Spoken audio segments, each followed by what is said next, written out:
A paz do Senhor, meus irmãos, Deus abençoe suas vidas em nome de Jesus. Deus te abençoe nesse dia. Não sei que dia você está vendo, mas que Deus tenha te abençoado no dia de hoje, te abençoe sempre. Louvado seja Deus, eu sou o presbítero Ramiro e nós estamos aí na nossa nova aula da Escola Bíblica Dominical, aqui da editora Betel, né? A relevância da igreja, sua essência e missão. Glorificado seja o nome do Senhor. Nós estamos na lição número 8 e que Deus nos abençoe, né? Para que possamos ministrar uma aula, né? Abençoada para os irmãos. Conhecimento não ocupa espaço, né? E a revista está muito boa, principalmente, olha, meu irmão, principalmente essa aula de hoje. Essa oitava aula, né? Oitava lição, né? Que vai ser ministrada no dia 25 de agosto de 2024, no domingo, né? Vai ser ministrada. Então, é muito boa essa lição. Essa lição é uma das melhores desta revista. Toda ela é boa, né? Mas essa é muito boa porque, a propósito, fala muito nos dias de hoje, dias em que nós vemos a cada dia a doutrina do batismo no Espírito Santo sendo esquecida por muitas igrejas ditas pentecostais, e você vai saber por quê nesta lição. Muito bem, meus irmãos, vamos à nossa lição de hoje. Mas antes nós vamos orar, em nome de Jesus. Oremos. Senhor nosso Deus e nosso Pai, te agradecemos pelos irmãos que estão aqui, Senhor meu Deus, aprendendo mais de Ti, aprendendo mais das Tuas palavras, dos Teus ensinamentos. E Pai amado, nós te pedimos, Senhor, ministra a nós também ao nosso coração, que possamos aprender mais de Ti, que assim como eu ensino, também aprenda, Pai. Em nome de Jesus, nos esclarece, clareia nossa mente, abre o nosso entendimento, para que possamos entender as Tuas palavras, em nome de Jesus. Amém. Glória a Deus. Meus irmãos, a lição número 8, né, da revista da editora Betel, fala sobre a relevância e importância da doutrina pentecostal para manter a igreja viva. Glória a Deus, louvado seja o Senhor. Então nós vamos falar principalmente sobre o batismo no Espírito Santo, sobre os dons espirituais, dons esses que têm sido alvo de tanta discussão nas igrejas, e muitas das vezes o crente passa uma existência toda na igreja, principalmente na Assembleia de Deus, né, que nós cremos na atualidade dos dons espirituais, e não entende os dons espirituais. Então aqui é uma oportunidade para que você aprenda e entenda o que são os dons espirituais, o que é o batismo no Espírito Santo e como usá-los em benefício da igreja, né? Muito bem. Então, meus irmãos, nosso texto áureo diz: e todos foram cheios do Espírito Santo e começaram a falar em outras línguas, conforme o Espírito lhes concedia que falasse. Atos, capítulo 2, versículo 4. A nossa verdade aplicada diz: cada membro do corpo de Cristo necessita buscar sempre ser cheio do Espírito Santo para cumprir a missão que o Senhor nos entregou e um viver que agrada a Deus. Os objetivos da lição são corrigir os erros doutrinários sobre o batismo no Espírito Santo, e tem muitos erros ainda cometidos, expor sobre o Pentecoste verdadeiramente bíblico e assegurar a identidade pentecostal da igreja. O nosso motivo de oração é orar para que haja mais batizado com o Espírito Santo, coisa que nós vamos falar muito sobre isso aqui nessa lição. Os nossos textos de referência estão em Atos, capítulo 2, versículo 1 ao 4, que diz: e cumprindo-se o dia de Pentecostes, estavam todos reunidos no mesmo lugar, e de repente veio do céu um som, como de um vento veemente e impetuoso, e encheu toda a casa em que estavam assentados. E foram vistos por eles línguas repartidas, como que de fogo, as quais pousaram sobre cada um deles. E todos foram cheios do Espírito Santo e começaram a falar em outras línguas, conforme o Espírito Santo lhes concedia que falassem. Os nossos tópicos da lição: tópico de número 1 fala sobre o Pentecoste bíblico. O tópico 2 fala sobre a identidade pentecostal da igreja e o tópico 3 fala sobre mantendo a chama pentecostal. Vamos à nossa introdução, em nome de Jesus. Estudaremos alguns aspectos que compõem os fundamentos da teologia pentecostal clássica. Quais são os fundamentos? Crença na atualidade do batismo com o Espírito Santo, crença na atualidade dos dons espirituais, perseverança no caminho da santificação e fervor no serviço cristão. Glória a Deus. Então, meus irmãos, os fundamentos de uma igreja pentecostal são esses. Nós cremos na atualidade do batismo com o Espírito Santo, nós cremos na atualidade dos dons espirituais e nós cremos na perseverança da santificação e no fervor do serviço. Esses 3 pontos principais que caracterizam uma igreja pentecostal. Então, o que caracteriza a igreja pentecostal são esses pontos. Ah, meu irmão, eu conheço uma igreja pentecostal que não prega sobre isso, não prega sobre a atualidade dos dons espirituais, não prega sobre o batismo no Espírito Santo. Eu conheço uma igreja que é chamada pentecostal, mas ela não crê no batismo no Espírito Santo, não crê no caminho da santificação, crê que uma vez salvo, sempre salvo. Então, meu irmão, você não está numa igreja pentecostal. Você está numa outra igreja, talvez uma igreja híbrida, né, que tem pontos do calvinismo e pontos pentecostais. Na realidade, tem uma crise de identidade aí na sua igreja. Você não sabe o que é uma nem outra. A doutrina está confusa. Então, é necessário que a igreja, se ela é uma igreja pentecostal, ela tenha esses 3 pontos principais. Crença no batismo no Espírito Santo, crença na atualidade dos dons espirituais e perseverança no caminho da santificação e fervor no serviço cristão. Então, é isso que caracteriza uma igreja pentecostal. Não é pular, não é saltar, não é ficar falando língua estranha para a torta e a direita, atrapalhando o culto, não é ficar dando golpe de karatê lá no irmão que está do lado, né? Pulando, correndo, saltando, fazendo confusão no culto e sem ordem de decência. Isso não é uma igreja pentecostal. Isso é outra coisa. Talvez nem igreja seja. Então, a gente tem que discernir essas coisas.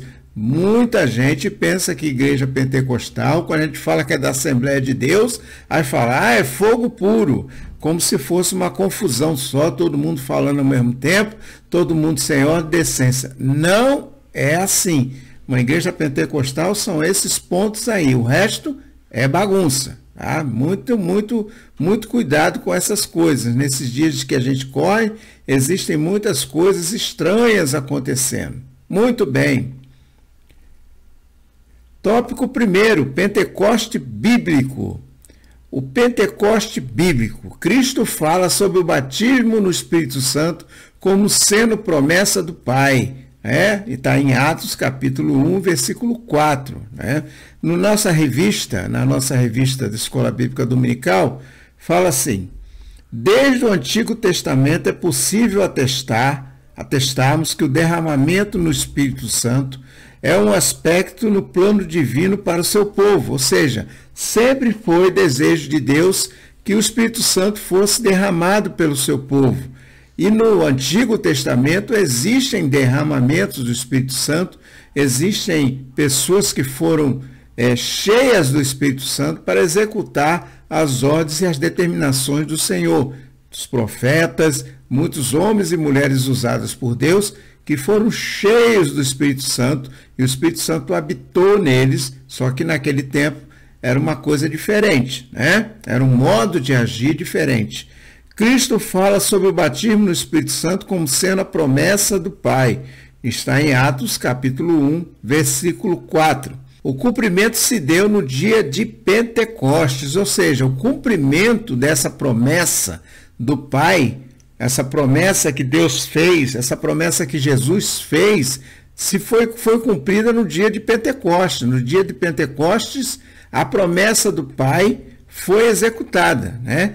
Desde então, a igreja tem vivido de forma abundante a experiência pentecostal. Então, quando houve o derramamento do Espírito Santo no Pentecostes, foi o cumprimento da promessa do Pai, que Jesus Cristo mesmo falou em Atos, capítulo 1, versículo 4. Louvado seja o Senhor. Subtópico 1.1, o Espírito prometido. A Bíblia registra várias promessas do próprio Deus quanto ao envio do Espírito Santo. Está lá em Zacarias, capítulo 12, versículo 10. Está em Joel, capítulo 2, versículo 28 ao 32. E está lá a certeza do cumprimento dessa promessa em Hebreus, capítulo 6, versículo 18. E Tito, capítulo 1, versículo 2, que diz que Deus é aquele que fala e cumpre. Se Deus prometeu, Deus vai cumprir. Deus não é homem que minta, nem filho do homem que se arrependa. Então, a gente tem que entender que toda promessa feita por Deus, ela tem o seu cumprimento. Ela vai se cumprir. Pode se cumprir de imediato, pode se cumprir muito tarde. A gente acha muito tarde, mas ela se cumpre. Então, Deus tem o tempo certo para o cumprimento da promessa. Você veja que Deus tem prometido o derramamento do Espírito Santo desde o Antigo Testamento. Olha lá em Joel e lá em Zacarias, ele prometeu o derramamento. E esse derramamento do Espírito Santo foi cumprido quando? Foi cumprido no dia de Pentecostes. Muitos anos, centenas de anos depois, Deus cumpriu a sua promessa, derramando o Espírito Santo sobre toda a carne, sobre aquele povo que estava lá no cenáculo, buscando, uma promessa que eles não sabiam qual era, mas eles sabiam que era uma promessa do Pai, porque Cristo já havia falado. E aí veio o batismo no Espírito Santo, e através desse batismo que nós até hoje somos batizados no Espírito Santo, nós somos movidos pelo Espírito, e o Espírito assim nos enche de alegria, nos enche de gozo, de alegria por cumprir a obra de Deus e nos capacita para cumprir esta obra de forma eficaz, de forma poderosa. Muito bem. Ainda subtópico 1.1, o Espírito prometido. O derramamento do Espírito Santo descrito em Atos 2 não significa que ele somente passou a agir a partir daquele dia. Não é isso? Conforme a gente falou, o Espírito Santo vem agindo na igreja, vem agindo no povo de Deus, no povo de Israel, e depois nos gentios, depois que Jesus veio e cumpriu tudo aquilo que ele havia de cumprir, que ele nos salvou, ele veio sendo executado, sendo manifesto desde o Antigo Testamento. Você vai ver várias passagens em que o Espírito Santo agiu poderosamente, agiu em Sansão, dando-lhe força, agiu em vários servos e servas de Deus, agindo nos profetas, dando sabedoria, capacitando-os para exercer o chamado que Deus lhe deu. Então a gente entende que o Espírito Santo veio agindo desde aquela época. Porém, lá no tempo lá do Pentecostes, houve um derramamento. É como se esse copo aqui, meu irmão, olha, tá vendo esse copo? Ele está meio cheio. Alguns vão dizer que ele está meio vazio, Ele está meio cheio. É como se o Espírito Santo aqui estivesse aqui dentro de mim, habitasse em mim. E quando houve o batismo no Espírito Santo, houve um derramamento. Ele encheu esse copo e derramou a sua graça, derramou o seu poder sobre mim, e aí transbordou de poder na minha vida. Isso é o batismo no Espírito Santo. Não é que você não esteja cheio, que o Espírito Santo não habite em você, mas ocorre um derramamento, um transbordamento do Espírito Santo. Louvado seja o Senhor, glória a Deus. Sua presença e ação desde a criação e ao longo dos acontecimentos antes da chegada do Messias. Está lá em Gênesis capítulo 1, versículo 2. O Espírito Santo teve participação na criação do mundo. O que é que Deus falou? Façamos o homem à nossa imagem e semelhança. Esse façamos era o Verbo e o Espírito Santo junto com Deus. A Trindade ali participando da criação do mundo e da criação do homem. Está em Êxodo, capítulo 31, versículo 3, e em Ezequiel, capítulo 2, versículo 2. Mais uma vez eu alerto os irmãos, essas referências que a gente menciona, elas devem ser consultadas antes de você ter a aula. Na verdade, você tem que estar lendo a revista desde da segunda-feira, né?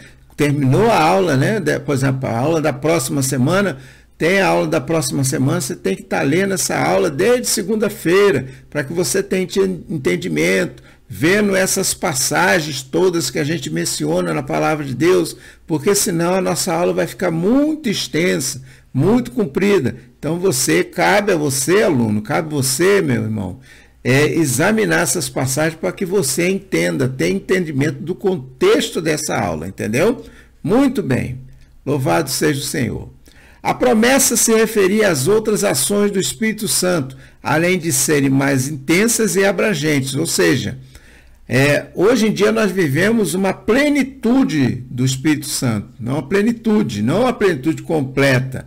A plenitude completa ela só vai vir quando Jesus voltar e aí estabelecer o seu reino milenial nesta terra, aí sim haverá plenitude do Espírito Santo, ele estará em toda a terra, em todo lugar, mas dentro de nós habita o Espírito Santo. E essas ações que fala aqui no nosso slide, elas são mais intensas e abrangentes. O apóstolo Paulo fala do ministério do Espírito como sendo de maior glória em relação ao passado. O que Paulo está dizendo para a gente? O que ele quer dizer nessa passagem?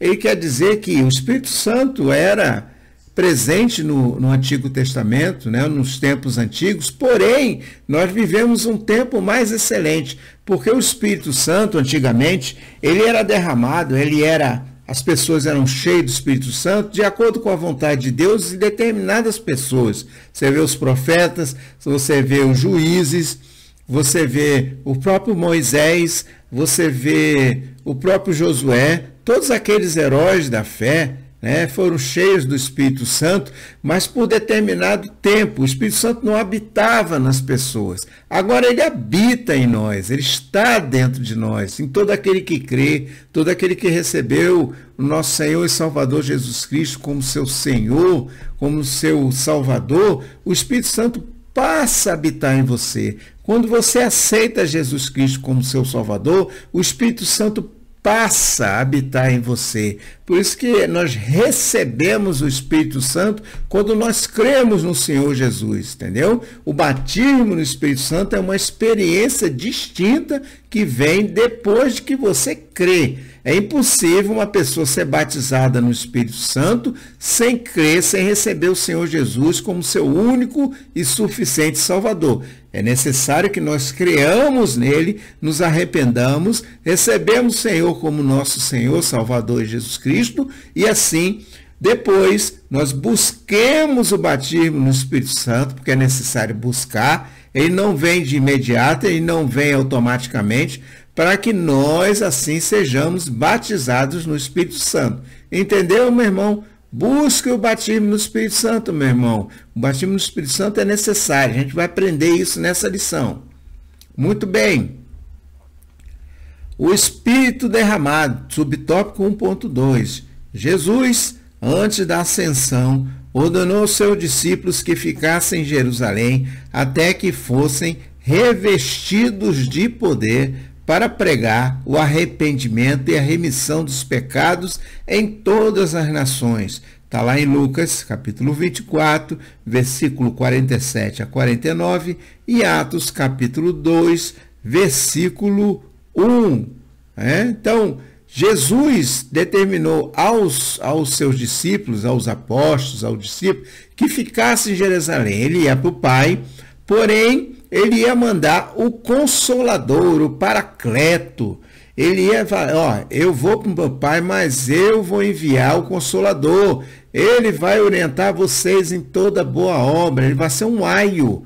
Ele mandou o Espírito Santo como se fosse um aio, como se fosse um cuidador nosso. O Espírito Santo é o nosso cuidador. Olha só que coisa maravilhosa mesmo.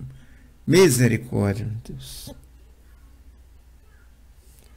Que coisa maravilhosa, né? O Espírito Santo é o nosso cuidador. A gente não está sozinho, não, meu irmão. A gente não está sozinho, não. A gente está com o Espírito Santo. O Espírito Santo nos cuida, nos orienta em toda boa obra, né? É uma coisa maravilhosa. Meu Deus do céu.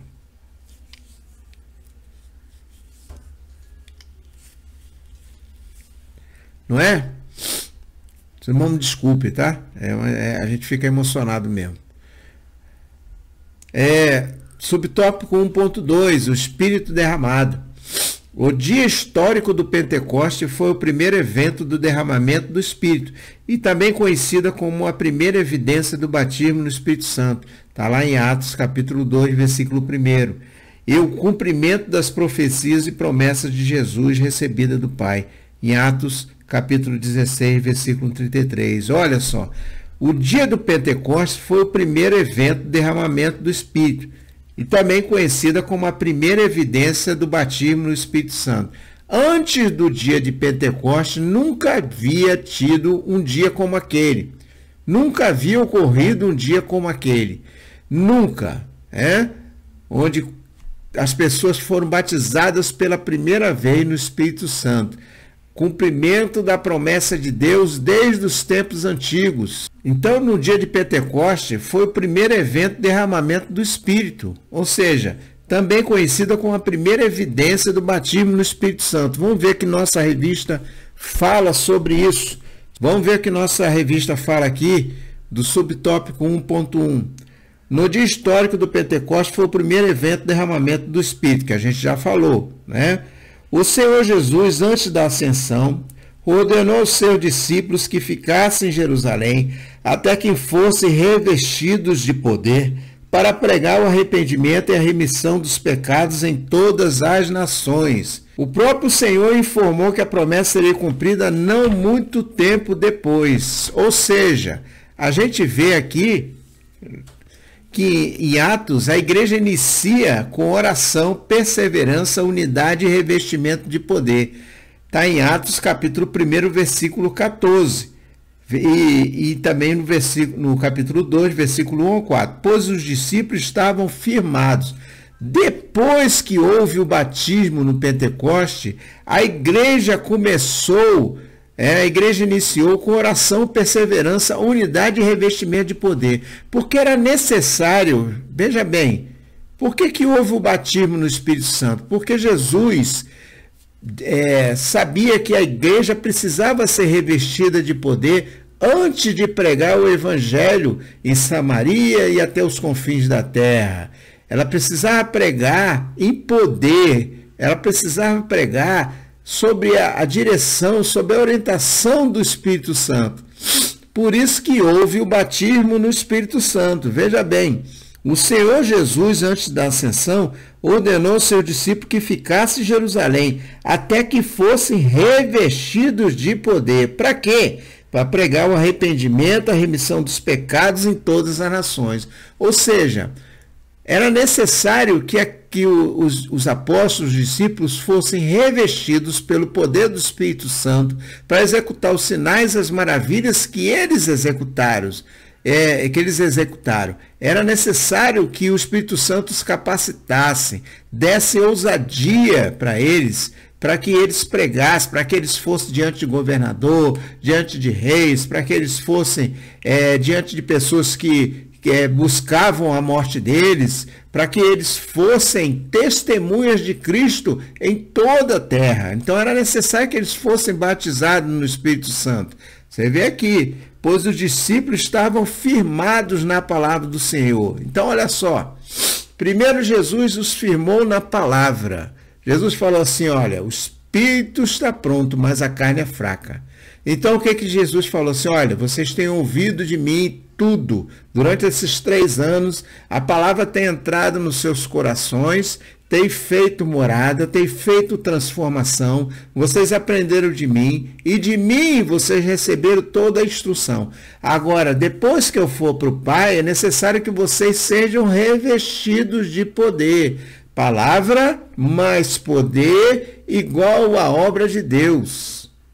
Foi o objetivo do batismo no Espírito Santo, o revestimento daqueles apóstolos, daqueles discípulos, lá no dia de Pentecostes. Louvado seja o Senhor. Glória a Deus. o resultado do derramamento do Espírito. O resultado não é apenas falar em línguas, a saber, ou seja, um parênteses aqui, não é só falar em língua estranha, não é só falar em línguas, tem línguas estranhas e línguas, né? O Espírito capacita cada um para falar de acordo com a sua vontade. Eu não vou falar língua estranha, eu não vou falar línguas com a minha própria vontade. Você está me entendendo? Eu não posso chegar no meio lá do povo e ficar falando língua se o Espírito Santo não me capacitar para me falar. Entendeu? Por isso que o mover depende do Espírito. Eu vejo muita gente aí que com qualquer coisinha está falando língua estranha. Está pregando, olha, meu irmão, se eu estou pregando, eu estou falando língua e o povo não está entendendo, o Espírito Santo não capacita para que haja intérprete, então eu estou edificando a mim mesmo, eu não estou edificando a quem está ouvindo minha pregação. Por isso que Paulo diz que era melhor que ele pregasse mil palavras da sua própria língua, né? Ele pregasse algumas poucas palavras da sua própria língua que fosse entendido do que 10.000 palavras de língua que ninguém entendesse. Então a gente tem que entender que ocorre hoje em dia um abuso exagerado de certos dons que chamam a atenção na igreja e que mostram que determinada pessoa, determinado irmão ou irmão é um servo de Deus porque fala língua estranha e é frio quem não fala. Olha, meu irmão, as coisas estão meio invertidas nessa história aí. Eu conheço muita gente que aparenta ser um servo de Deus, que fala língua de 10 palavras, fala 22 línguas estranhas, mas só Jesus na vida dele. Então, cuidado, língua estranha não é sinal de santidade. Falar língua estranha, dar rajada de língua estranha, igual muita assembleia gosta de falar, não é sinal de santidade, não. Veja bem. Então, o resultado não é apenas falar em outras línguas, a saber, maior dinamismo. Qual o resultado do derramamento do Espírito Santo? Então, qual é o resultado do derramamento do Espírito Santo? Maior dinamismo, ousadia e intrepidez no anúncio da palavra de Deus, edificação espiritual na vida do discípulo de Cristo, maior dedicação à oração e intercessão, poder no combate contra as forças do mal, capacitação para ajudarmos uns aos outros no corpo de Cristo. Olha que coisa interessante. Então, se alguém é batizado no Espírito Santo, ele necessariamente, ele tem um dinamismo maior para fazer a obra de Deus, ele tem uma ousadia e intrepidez. Ousadia não é ser abusado, é crente ousado. Eu costumo falar que Deus ama o crente ousado, mas não ama o crente abusado. Abusado é uma coisa, ousado é outra, né? Tem muita gente que pensa porque está sendo usado, né, por Deus, por alguma coisa, começa a desobedecer o pastor, começa a desobedecer as ordens, começa a dar escândalo dentro da igreja, começa a não ter ordem e decência na igreja. Não, a igreja é ordem e decência. Tem um pastor ali na frente que está sob a sua responsabilidade a igreja. Deus instituiu ele para cuidar da igreja, para apacentar. Não é porque eu sou batizado no Espírito Santo, não é porque Deus está me usando e que eu vou desobedecer a ordem do pastor. Quando ele falar, irmão, vamos ficar quieto, é ficar quieto. É ficar quieto, é sujeitar a autoridade ali do pastor ou do dirigente, ou seja, quem estiver dirigindo o culto. Eu vejo muita bagunça no culto. Inclusive, até aconteceu vários episódios comigo por causa de gente que se achava muito santa, muito usado por Deus e que desobedecia quem estava lá no púlpito dirigindo o culto. Então, muito cuidado com isso. Não faça tal coisa. A gente tem que ter ordem e decência dentro da igreja. Muito bem. Ousadia e intrepidez no anúncio da palavra de Deus. Tem que ter ousadia e intrepidez. Para quê? Para anunciar a palavra de Deus. Edificação espiritual na vida do discípulo de Cristo. Se você não está sendo edificado, se o Espírito Santo não está agindo na sua vida, você não foi batizado no Espírito Santo não, tá, meu irmão? O Espírito Santo vai ministrando a você, vai edificando. Maior dedicação à oração, intercessão. Você ora, você intercede. Poder no combate contra as forças do mal e capacitação para ajudarmos uns aos outros no corpo de Cristo. Ou seja, Se você não ajuda o seu irmão, se você não ajuda a sua igreja, se você quando vê um demônio sendo manifesto, você sai correndo, meu irmão, tem algum problema com você, tem algo errado aí com você. Examine-se a si mesmo para ver o que está errado aí com você, né? Porque quando a pessoa é batizada no Espírito Santo, quando ocorre um derramamento, a pessoa tem intrepidez para essas coisas, inclusive para encarar muito demônio aí que é manifesto por aí. Muito cuidado com isso. Eu ensinei que todos que creem podem ser revestidos pelo Espírito Santo. Todo mundo que crê pode ser revestido. Basta que a gente busque o batismo. Tópico 2. Identidade pentecostal da igreja. Olha, isso é muito interessante. A identidade pentecostal da igreja. Na nossa introdução da nossa revista, fala o seguinte: precisamos manter a identidade pentecostal da igreja de acordo com o padrão bíblico. Padrão bíblico, não é padrão de irmão fulano, irmão cicrano, não é padrão de instituição, é padrão bíblico. É de acordo com o padrão bíblico. Bom, eu estou repetindo para a pessoa entender. É padrão bíblico, não é padrão de achismo não, viu? O nosso foco nesse tópico será trabalhar sobre o batismo no Espírito Santo, dons espirituais e atualidade dos dons, conforme está aqui no nosso slide. Precisamos manter a identidade pentecostal da igreja de acordo com o padrão bíblico. O nosso foco nesse tópico será trabalhar sobre o batismo no Espírito Santo, dons espirituais e atualidade dos dons. O batismo no Espírito Santo. Está aqui, ó, Jornal Semeador. Cremos no batismo bíblico como o Espírito Santo que nos é dado por Deus, mediante a intercessão de Cristo, como evidência inicial de falar outras línguas conforme a sua vontade. Não é conforme a minha vontade, não? Eu não posso falar língua estranha torta à direita, não? Será que depende da vontade de Deus? Será que eu só posso falar língua estranha se Deus assim quiser? É isso? Eu não sabia, né? Será que você sabia, meu irmão? Eu já sabia há muito tempo, né? Mas tem muita gente que não sabe ou não quer se sujeitar a isso, né? Atos capítulo 1, versículo 5, 2, versículo 4, 10, versículo 44 a 46 e 19, versículo 1 ao 7. Trata-se de uma experiência própria da nova aliança, pois Jesus Cristo é o batizador. Está lá em João, capítulo 1, versículo 33. Glória a Deus. O batismo no Espírito Santo. Olha, outra coisa que eu esqueci, eu tenho que alertar. Vamos voltar aqui o slide aqui. Vamos voltar o slide aqui. Tem que fazer um parênteses aqui.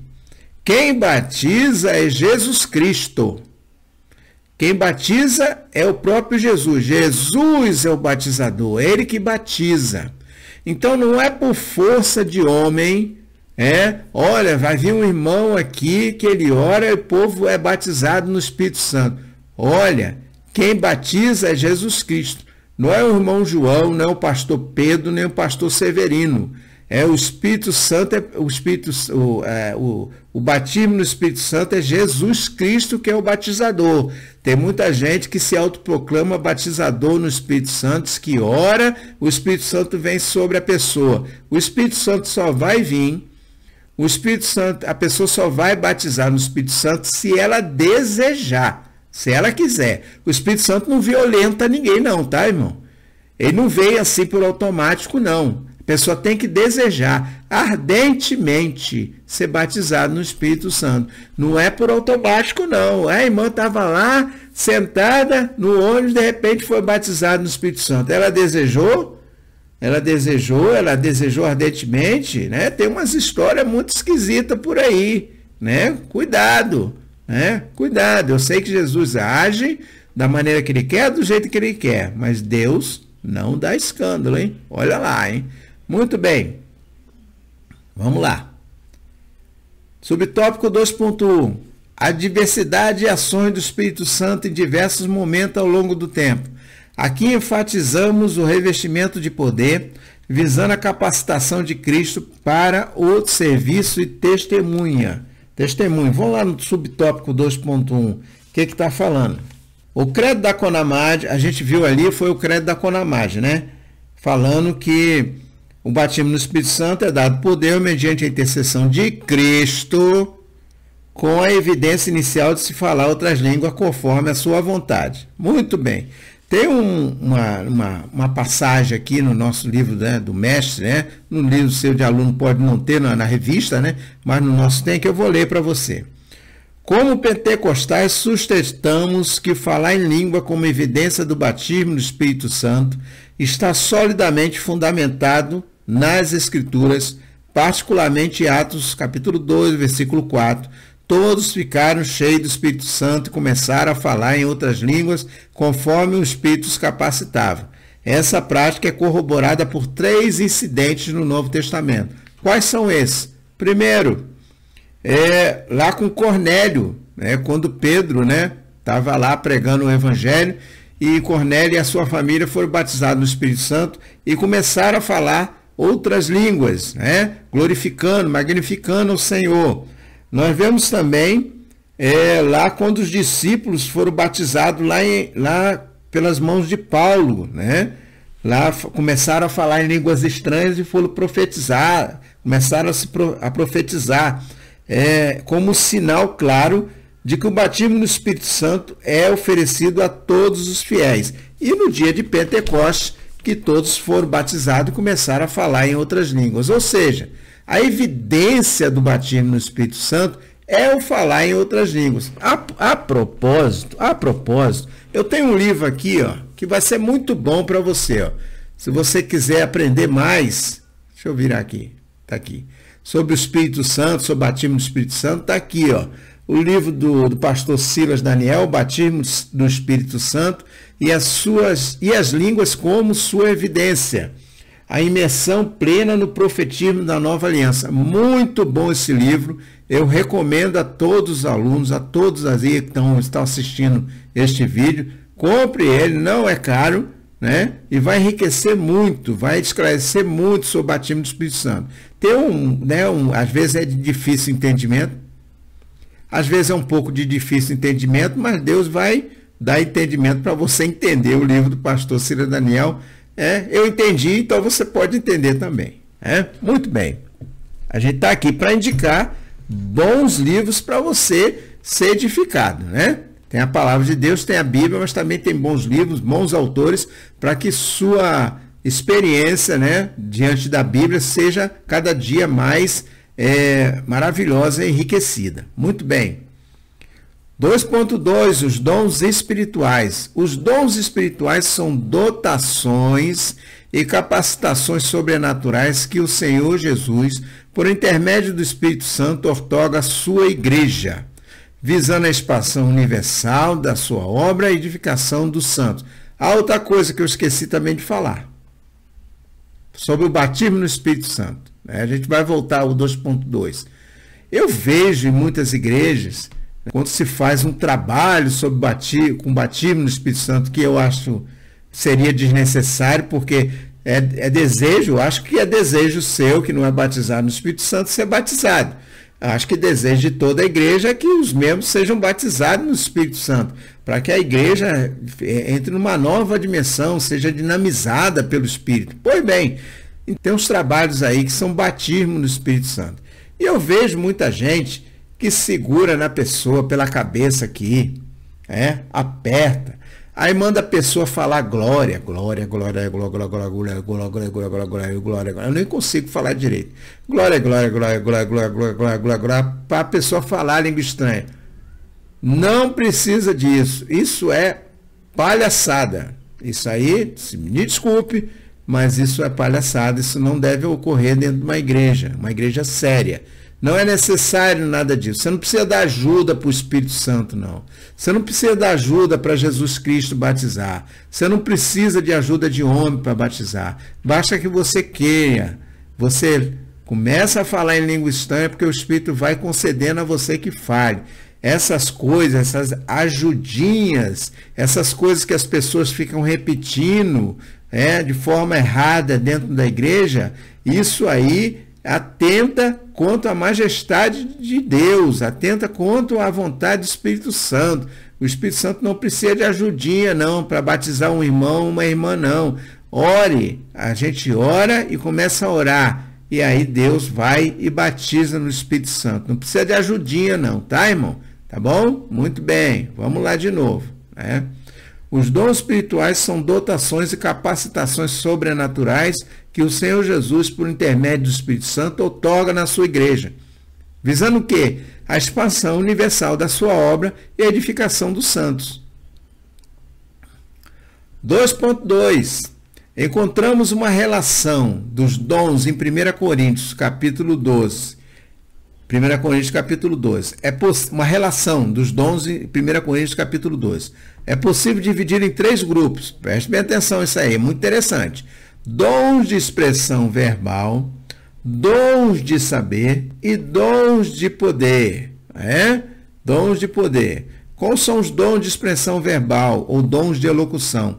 Variedade de língua, que não é falar língua estranha. Veja bem, tem uma diferença. Isso aqui é dom.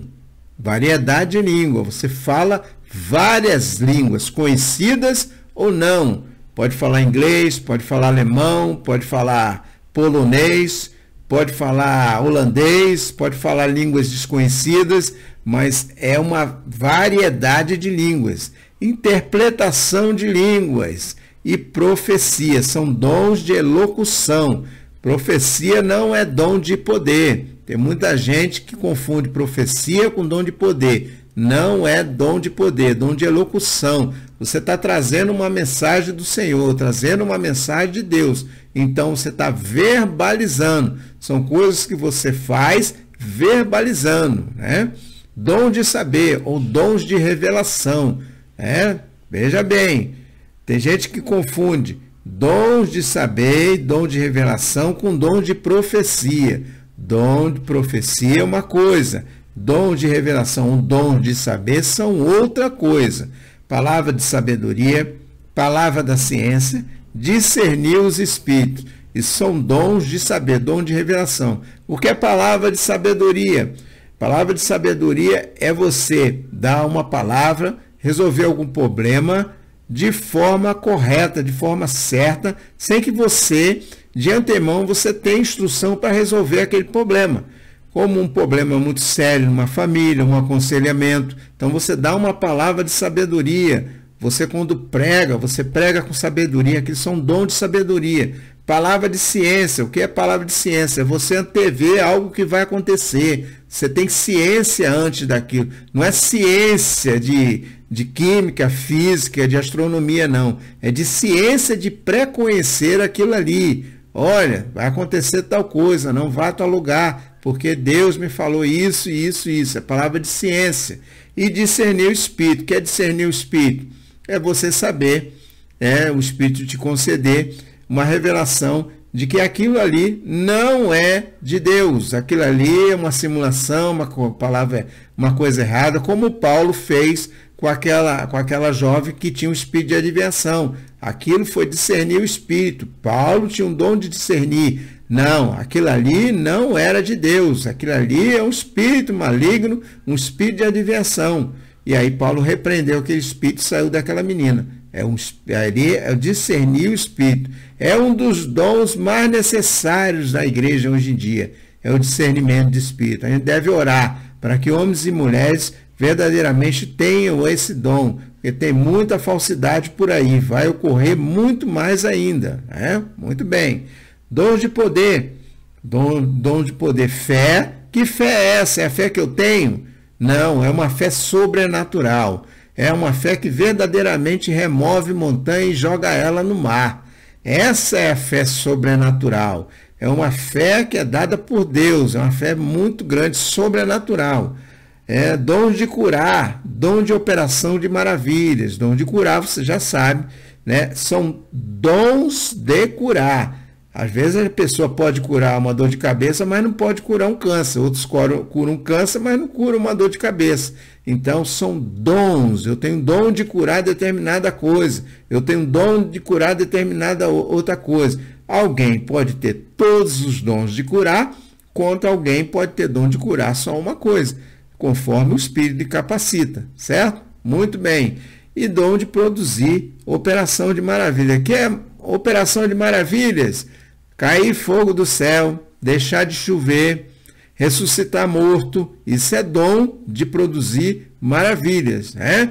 Também está muito raro nas igrejas, né? Está ocorrendo que a gente não está vendo mais isso nas igrejas, mas não deixaram de ter esses dons aí, tá bom?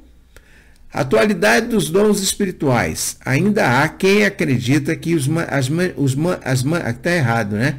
As manifestações dos dons espirituais cessaram após a conclusão do cânon. Que é o cânon? Cânon é a Bíblia. Cânon é a quantidade de livros que tem na Bíblia. São 66 livros. É o cânon do Novo Testamento. E do fim da era apostólica. Tem muita gente que crê que os dons já cessaram, meu irmão. Os dons não cessaram. Pode estar rareando por aí, porque tem gente que não busca. Tem gente que só busca poder pentecostal, né? Não procura o poder pentecostal. Ele procura o poder para ser manifesto, para todo mundo olhar. Olha lá, nossa, é o profeta de Deus. Tem falso e o verdadeiro profeta. Um dia a gente vai ter uma aula sobre isso. Mas tem gente que procura muito poder para se beneficiar, né? Para se autofanizar. Os dons espirituais não são usados para você, meu irmão, são usados para a igreja, em benefício da igreja, para a igreja, para o engrandecimento da igreja, para a glorificação de Cristo, para a exaltação do Senhor. É para isso que tem os dons espirituais. Não é para ninguém te chamar de profeta, não, meu irmão. Mesmo porque a gente aprendeu na aula anterior que profeta não tem mais. Tem gente usado com, olha aqui, cadê? Deixa eu ver aqui. Aqui, ó. Dons de expressão verbal, profecia. Olha só, eu não sabia disso não, meu irmão. Dom de profecia. Não tem mais profeta como no Antigo Testamento. Tem pessoas usadas com dons de profecia. Quando? Quando eu quero? Não. Quando Deus quer. Quando Jesus quer. Essa história de, irmã, Deus falou alguma coisa para a senhora? Não, não falou. Mas como? Deus não usa a senhora em profecia? Usa, mas Deus não falou. Se não falou, nem não falou, é porque ele não quer falar. No dia que ele quiser falar, eu falo com a irmã. Mas tem gente que pensa que tem um botãozinho lá no irmão, na irmã, que aperta o botão, ele começa a derramar profecia. Esses que têm esse botãozinho são profeteiros, não profetas, né? Não pessoas usadas em dom de profecia. Muito bem. O apóstolo Paulo, após o derramamento do Espírito Santo, afirmou: a promessa diz respeito a vós, a tanto quantos Deus, o Senhor, ao nosso Senhor chamar. Ou seja, essa promessa é para mim, meu irmão. Essa promessa é para você. Essa promessa é para os seus filhos. Essa promessa é para os seus netos, para os seus bisnetos, para os seus tetranetos, para os seus outros netos que você nem vai tomar conhecimento dele, a não ser que Jesus volte. Então essa promessa é para todo aquele que crê, está disponível. Não quer dizer que eles acabaram, não. Eles não acabaram os dons. Tem uma corrente de pensamento aí, calvinista, que acredita que os dons espirituais acabaram, que foi só para aquela época, mas na verdade não são. Eles estão aí à disposição da igreja, né? Nós estamos aqui, ó, no 2.3 da nossa revista, fala muito bem sobre isso, né? O bispo, aqui não está na revista de vocês, mas eu vou citar aqui. O bispo Abner Ferreira, na revista Betel Dominical, 4º trimestre de 2017, em que fala sobre a atualidade dos dons espirituais, ele fala o seguinte: talvez o único texto bíblico que menciona a cessação seja 1 Coríntios capítulo 13, versículo 8 ao 10, Contudo, usar esse texto para afirmar que os dons cessaram é fazer uma interpretação tendenciosa. A ciência cessou? O que é perfeito já veio? O varão perfeito, Paulo diz, até que todos cheguemos a varão perfeito. E.F. Bruce escreveu, a literatura do período que segue a era apostólica deixa claro que os dons não cessaram totalmente com a conclusão do cânon no Novo Testamento. Ou seja, não cessou não, meu irmão, continua aí. Peça que Deus vai te dar os melhores dons. Quais são os melhores dons que Paulo fala? São os dons que são usados para a igreja e benefício da igreja. Os melhores dons para serem usados naquela hora, naquele momento que ela necessita. Tá bom? Muito bem. Além de não encontrarmos na Escritura apoio para o sensacionalismo, ainda temos testemunho da história da igreja que registra muitos avivamentos ao longo do ano. Está aqui, ó, na Rua Azusa, né? Está a missão apostólica, né? Onde houve aquele derramamento do Espírito Santo, que houve aquele avivamento lá nos Estados Unidos. Está aqui, a missão apostólica. Eu ensinei que precisamos manter a identidade pentecostal da igreja de acordo com o padrão bíblico. Nós temos que manter a identidade. Você é pentecostal, você é um servo de Deus, então você tem que manter a sua identidade. Mantendo a chama pentecostal, né? Está aí no tópico 3. Nesse tópico será ressaltado o viver em santidade, o andar no Espírito, o foco no cumprimento. Viver em santidade. Enquanto o mundo evolui para o pecado, a igreja deve evoluir para a santidade. O pastor Paulo Lema Macalão falou isso. Então, o mundo degenera, o mundo vai degenerando, o mundo vai evoluir para o pecado. Mas nós, a igreja, tem que evoluir para a santidade. A razão do crescimento nesse século está na ação do Espírito Santo e numa vida de santidade. Se você é batizado no Espírito Santo, você tem que viver em santidade. Santidade de vida, você tem que buscar a santidade, sem a qual ninguém verá a Deus. Você tem que buscar se santificar. Quando a gente fala santificar, não é para ser perfeito. Você não vai ser perfeito, mas você buscar a santidade a cada dia você ser mais santo. Glória a Deus. Santificação é uma das doutrinas que compõe o fundamento teológico das Assembleias de Deus no seu nascedouro. Não apenas revestimento de poder, mas santificação para um viver ético no mundo corrompido e perverso. A gente tem que santificar, a gente tem que se afastar do mal, a gente tem que se afastar das coisas ruins, santificar nosso corpo, nossa alma, nossa mente. A gente tem que ser santo, viver no mundo corrompido, sim, mas com as nossas vestes brancas, para não serem salpicadas pelo mundo. 3.2. Viver no Espírito. Viver no Espírito é o maior desafio para o crente. Olha como é difícil, meu irmão, como é difícil, né? A natureza carnal, herdada de nossos primeiros pais, faz com que busquemos as coisas que não agradam a Deus. A nossa carne, eu costumo dizer, essa carne aqui, ela busca o mal. Ela não busca agradar a Deus, ela quer fazer o mal. Ela quer se corromper a cada dia. Mas a gente tem que viver no Espírito para não dar vazão à nossa carne, né? Mortificar a nossa carne. Ao aceitar Jesus como Salvador, as pessoas tornam-se novas criaturas pelo processo salvífico da redenção.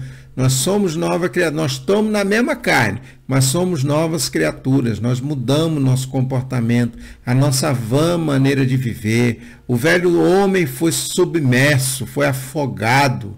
Embora, como dizia aquele grande pregador, às vezes ele quer nadar. Eu esqueci que ele também sabe nadar, então a gente tem que afogar ele todo dia, submergir ele nas águas do Espírito, para que ele não ressurja. Entretanto, precisamos viver no Espírito para ter um relacionamento espiritual perseverante com Deus. Nós temos que viver no Espírito. Para viver no Espírito, eu faço o quê, irmão Ramiro? O que eu faço? Eu não quero viver na carne, eu quero viver no Espírito. É preciso ter o Espírito Santo dentro de si. Você tem que ter o Espírito Santo dentro de você, habitar dentro de você, estar dentro de você. É preciso ser guiado pelo Espírito. Eu costumo dizer que muita gente não ouve a voz do Espírito Santo, ouve a sua própria voz. Ouça a voz do Espírito Santo, ele vai falar a você, ele vai te guiar em toda boa obra, ele vai te orientar, ele vai te dar o livramento. Confie na voz do Espírito Santo. Não confie em voz de homem, não, meu irmão. Confie na voz do Espírito Santo, naquilo que ele está falando para você fazer. Sempre confiando no caminho que ele traçar para a sua vida, você vai sendo orientado por ele. É preciso ser cheio do Espírito Santo. O que é preciso? É preciso que você seja cheio, você transborde no Espírito Santo, para que você viva no Espírito e não dê vazão à sua carne. Então, olha só, tudo isso aqui que a gente está vendo, depende de quem? Depende do meu pastor? Depende de mim? Depende do irmão? Depende de mim que eu estou dando aula na escola bíblica dominical? Não, meu irmão, coitado de mim. Eu sou fraco e imperfeito, eu dependo de tudo, eu dependo de Jesus para tudo. É do Espírito Santo, a gente depende dele. A gente depende dele para a gente viver em paz com o Senhor. Louvado seja Deus. 3.3, viver em ação. São inúmeros os textos bíblicos que apontam para uma vida de serviço por parte do povo de Deus. Fomos libertados pelo Senhor para sermos dele e o servirmos. Nós pertencemos a Deus. Nós não pertencemos mais a nós mesmos. Nós fazemos o que Deus nos manda. Não fazemos de nós mesmos. Não pregamos de nós mesmos. Não ensinamos aqui. Eu não estou ensinando para você de mim mesmo. É o Espírito Santo que está ministrando para você, meu irmão. Eu não tenho capacidade. A minha mente, o meu coração, o meu intelecto não tem capacidade de ensinar nada, não. Eu não sou um doutor, não sou um mestre de teologia, não. Mas é o Espírito Santo que vai ministrando, que está falando ao teu coração aí e que está enchendo você de gozo pelo Espírito Santo. Muito bem. Mulheres que foram curadas e libertadas seguiam a Cristo e o serviam. Olha só, seguir a Cristo. Siga Jesus, siga Ele. Paulo diz que os membros da igreja em Tessalônica se converteram a Deus para servir o Deus vivo e verdadeiro, servindo aos irmãos em Cristo. Então, meu irmão, Jesus nos chama para servir, uma vida de serviço à igreja, uma vida de serviço a Cristo, uma vida de serviço aos nossos irmãos, uma vida de serviço ao próximo, uma vida de serviço a nós mesmos, de forma que nós servimos no nosso próprio entendimento, para que assim alcancemos o entendimento de Cristo. É tudo um servir. Nós somos chamados para servir. Não é à toa que nós somos soldados. Soldado serve. Soldado serve a pátria. Nós servimos a nossa pátria celestial, que está lá no céu. Nós servimos ao nosso Senhor, ao nosso Rei, ao nosso Senhor e Salvador Jesus Cristo. É Ele que nós servimos. Todos os nascidos de novo são vocacionados para uma vida de serviço, para a edificação da igreja e a glória de Deus. Está lá em Efésios, capítulo 4, versículo 1, 16. Nós somos vocacionados, você é vocacionado. Você foi vocacionado para servir a Deus, para edificar a igreja, para ter uma vida de serviço, uma vida que glorifique a Deus. A sua vida tem que glorificar a Deus. Você testemunha de Cristo, meu irmão. Você tem que ser uma testemunha idônea, uma testemunha verdadeira de Cristo. E para isso você tem que ser vocacionado e ter uma vida de serviço a Ele. Eu ensinei que viver em santidade, viver no Espírito e em ação contínua na expansão do reino de Deus é de fundamental importância. Conclusão: precisamos manter essa chama pentecostal, nossa identidade construída ao longo dos anos. Devemos primar pela ortodoxia. O que é ortodoxia? É o que a palavra diz verdadeiramente é. A gente não é liberal, a gente não usa de liberalidade na palavra de Deus. É aquilo que ela diz e é aquilo que ela é. Ortopraxia bíblica quer dizer colocar em prática aquilo que a gente aprendeu. Nós estamos aprendendo aqui, temos que colocar em prática, não permitindo que os modismos baseados em experiências pessoais sejam colocados acima dos princípios das Sagradas Escrituras. Ou seja, meu irmão, O pastor lá da esquina, de outro lugar, pode fazer o que for. Ele pode fazer o que for, o achismo dele que for. Mas você aprendeu aqui nessa escola bíblica dominical que você tem que se ater à palavra de Deus. O que passa disso é de procedência maligna. Cuidado com os falsos profetas. Cuidado com os falsos mestres. Cuidado com aqueles que dizem que a palavra de Deus precisa ser atualizada, precisa ter uma nova releitura, que ela é ultrapassada. Cuidado com o feminismo, cuidado com o machismo, cuidado com os achismos da vida, que eles não te levam para o céu, te levam lá para outro lugar que você sabe muito bem qual é. Tá bom, meu irmão? Deus te abençoe, te guarde. Eu espero que essa aula seja edificante para você e que tenha falado ao seu coração como falou comigo aqui. Tá bom? Então, Deus te abençoe, Deus te guarde. Fique na paz do Senhor. Tenha um bom dia, uma boa tarde, uma boa noite na presença do Senhor, em nome de Jesus. Fica com Deus.